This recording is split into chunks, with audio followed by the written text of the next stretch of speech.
Made possible through support from the Arc of Aurora, PASCO, Personal Assistance Services of Colorado, and Developmental Pathways. A THINK+change training. Hi, I'm Hani Rayleigh with the Arc of Aurora, offering today a THINK+change training on adult services. And what I want to do is give you a little overview of what to expect in adult services to hopefully demystify the subject a little bit and provide you the information that you need to move into adult services. If you were on an IEP in your school setting at the age of 14, the team probably started talking a little bit to you about transition services. So what would adult life look like for you? Are you interested in employment? Are you interested in additional supports? Do you need any of those? So hopefully you've already started thinking about adult services as it applies to you. That gives you an opportunity to do some planning and preparation for what it looks like when you are on your own, right? When you're 18 years old, when you're 21 years old, when you are no longer in a school setting, what does adult life look like for you? If you are interested in supports and services beyond the high school and public school setting, you have the opportunity to receive supports through some waiver services. You need to be eligible for these waiver services, which means you have to be 18 years or older. You have to be determined to have a developmental disability by Colorado rule, and you have to meet some financial criteria to be able to have access to those Medicaid waivers. You'll hear more about the waivers in a series by Jeff and Petrie, but I want to tell you a little bit about some of the more common waivers that you could access in the community setting. You'll access these through community-centered boards, often referred to as CCBs. There are 20 CCBs across Colorado that are serving really diverse geographical areas. They call them catchment areas, right? So in Aurora, our local CCB is called Developmental Pathways. If you live outside of Aurora or Arapahoe County, you may have access to a CCB that has a different name. What they do is they provide the intake and referral services, also case management for you to be able to access those waiver services. Your level of supports that you get through any of the waivers is really identified and designed by your need. So what they'll do is do what they call a supports intensity scale evaluation and get a better idea of who you are, what you need, and that need is then attached to a level of funding to provide those community supports. One waiver that you may or may not have heard about is the Supported Living Services waiver. This waiver is really designed to provide you supports in a home of your choice. So typically in your family's home or in an apartment you rent, this supported living services, often called SLS, is not a wraparound service. They are clearly defined services that push into your home. They provide some day habilitation, some homemaker, some money management. Perhaps you just need some support getting out into the community, some mentorship to fill out applications or to, kind of advance your interests. SLS is a support that does not currently have a waiting list to access supports. Of course, you have to be, again, identified and eligible for DD services, but you can access the SLS waiver after you're 18 years old to provide some of those supports and services.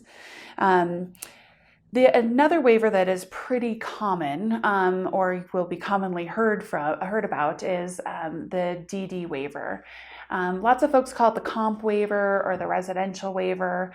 That's because it offers access to 24 hours, 7 days a week services. It doesn't mean you need someone next to you 24/7, but it means that you have access to an agency or staff person, throughout the week. This provides much more wraparound services. It can provide you a residential living environment, day program services, access to supported employment. Some of the residential options that you may have available to you are employee staffed sites. So perhaps group homes of where you're living with anywhere between 1 or 6 other individuals, or host homes, which are actually provided in community settings and the community homes by independent contractors. So this is really you living in someone else's home, but that person is required to provide your supports for activities of daily living. There's also programs called PCAs, personal care alternatives. These days there's fewer of those available as there were in the past, but those can be small group home settings with 3 people living in one home. It can also be like apartment staffed sites where you live in an apartment, but you have either another staff that lives in that apartment complex with you, or they provide supports in your apartment setting. There's also regional centers, which are Colorado's lasting facilities that provide residential services. So they may have been considered institutions in the past, but now they really are in community-based settings, but they do provide an increased level of care, either for behavioral or medical needs, or perhaps both. So those are some of the residential service providers. You will have access to, through your case management agency, a process called an RFP is what is commonly called, but that's a request for proposal. And really that's an individual that's wanting to access a specific service, whether it's SLS or through the DD waiver, puts out kind of an interest note saying, I'm looking for day program services that include access to, let's say, community farming, or I am looking for a residential setting for an apartment of my own choosing. So this kind of gets sent out through your case manager and into the world of PASAs. You'll hear that a lot through your time through waivers. Those are program approved service agencies, a PASA. And these are agencies that are set up to employ and provide services in community settings. 2 other service delivery options that I just want you to be aware of is the family caregiver. Jeff and Peach are going to talk with you a little bit in one of the series attached to the adult services episodes that talks a little bit more about what a family caregiver is, but this allows your family member to provide care for you and to be paid for it. There is also another mechanism of service delivery called CDOS, and that's Consumer Directed Attendant Support Services. And this allows you in your own home to hire and to direct the care for some specific areas that you might want. So it's new in the supported living services waiver in Colorado, but it really allows you to find the people that you want to work and to provide that personal care to you. You should know that the DD or comprehensive waiver does have a wait list. So when you're 14 years old, you're able to put your name in to be eligible for that long-term care. But if there's an emergency that pops up at any time, either whether you're on the wait list or not, if you are in a place where you might become homeless, if you are at risk of being homeless, or if a family member no longer is able to provide care for you suddenly, there are some additional options to get access to this DD waiver in emergency situations. Definitely contact your case manager or your advocate to see if you might become eligible for the DD waiver through some circumstances that weren't planned. Some additional supports that you can receive in the setting are offered through single entry points, or SEPs. There are 24 agencies, again, that are offered kind of throughout the state that are set on basically geographical areas that support specific targeted counties. They provide supports through the elderly blind disabled waiver or a brain injury waiver. There's also a community mental health services waiver. And importantly, there is a waiver called Community Choice Transitions. This is a waiver specifically in place that allows individuals to transition out of nursing home or institutional-like settings. Because in Colorado, we focus on community living through Olmstead, which we'll cover in another series.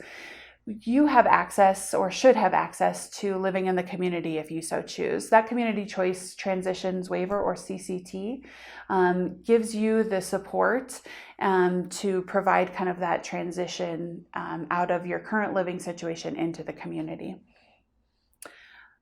Through some of the other waivers, and to be honest, even if you're not on a waiver, you can access employment supports through DVR. It's the Department of Vocational Rehabilitation. They'll provide you job coaching. They'll even kind of do an interest inventory with you. Figure out, what do you want to be? You may have spent most of your high school life thinking you were interested in one career path, and find as an adult that really that's not of interest to you any longer. DVR will help you really kind of refine and identify what your interests are and help you build the skills and strategy on how to get there through job coaching, through support through applications or interview skills, that sort of thing. You also want to build into the fabric of your adult life housing, right? That's pretty essential for all of us. You might be still living with your family, but might be interested in moving out, or perhaps that's no longer an option for you. You do have access to housing authorities, both public and private, that can provide you Section 8 funding. Oftentimes you do have to look outside of at least Aurora or perhaps your city or your county to get a better idea of which Section 8 housing wait lists are available for you to join and to be a part of. We know that there aren't a lot of Section 8 vouchers available to you.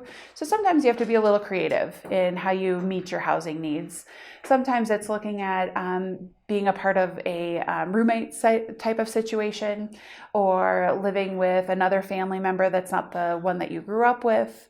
Perhaps reaching out to some of the service provider agencies that I mentioned earlier to see if they have some availability to provide you housing supports. There are also alternative care facilities that are, somewhat institutional in nature, but can provide a roof over your head and the supports that you need. If you need help finding creative ways to meet your housing needs, definitely contact your advocate or contact your case manager. Here at the Arc of Aurora, we'll certainly provide you referrals to help you get a little bit closer to some stability. You also don't want to forget about building in some of those other pieces of your adult world, like access to, therapy. Perhaps growing up, you had lots of access to that through the school setting. Don't forget about that just because you've graduated. You want to make sure that you are whole, right? That you're taking care of both your housing situation and also your mental health. So look out in the community for opportunities to get some of those needs met as well. There's also self-advocacy groups you can join. So other folks that are interested in community independent living who might be meeting regularly to do activities or to talk about what self-advocacy means to them. That's a pretty exciting opportunity for lots of folks. And certainly always connect with your local advocacy organization. Here in Aurora, it's the Arc of Aurora. We provide supports to families and individuals with intellectual and developmental disabilities. But across the state, you have access to other advocacy organizations that can support you in the home that you choose, in the community that you choose. Tune in to Jeff and Petrie for some additional series that focus on some of these topics more in depth. We're super glad you're joining us. Stay tuned.